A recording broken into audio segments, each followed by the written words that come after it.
Were you there during the times when they brought in Dr. Ernesto Galarza? Yes. Dr. Galarza was a old school old timer.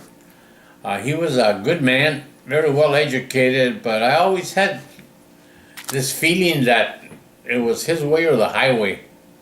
You know, I guess he had learned from his many years as a organizer in before Cesar Chavez in farm workers. But I always felt that if you objected to anything that he said, he'd blow a fuse. And with me, he blew a lot of fuses. He was not confrontational, which already I objected to, because confrontation sometimes is the only way you can do it. It takes and a lot of times, whether it's rehearsed, it doesn't matter. If you take them on and make them maybe even have a little bit of fear, you're going to get a much further way than if you didn't. And he was accommodating, very nice, very diplomatic, I don't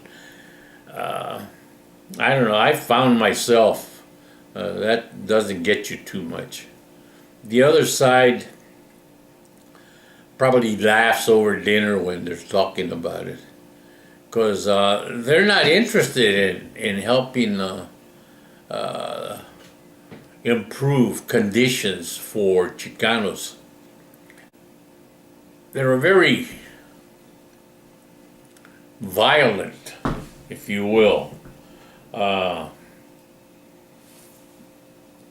group of people that came in, were the great discoverers of a land where there were plenty of Native Americans already,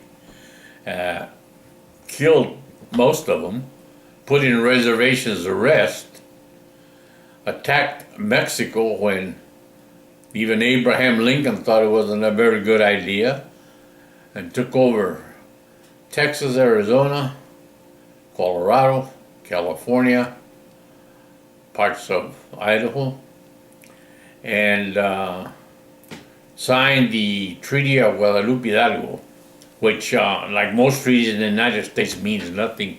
And so Mexicans who were here and were citizens of Mexico and were employed agriculturally and in the mines, mining copper, mining gold.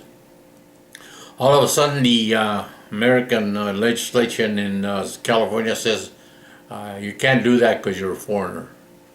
They took away all their land. That's what brought on one of my heroes, Tiburcio Vasquez, who was born in Monterrey, had a farm in Monterrey, had his family in Monterrey. They messed over him, and then they named him the Great Bandido, because I guess he'd have to kill a white man before breakfast or he couldn't eat right.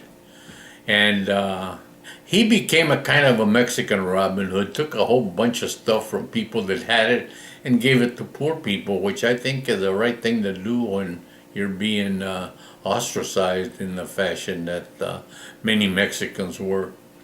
And it took, I think, till after the World War II that a lot of Chicanos came out, used a GI Bill, went to college, went to school, that you started to see the improvement gradually of Chicanos going into the assembly, going into the Senate, becoming school teachers, principals of schools, becoming elected officials in cities and counties.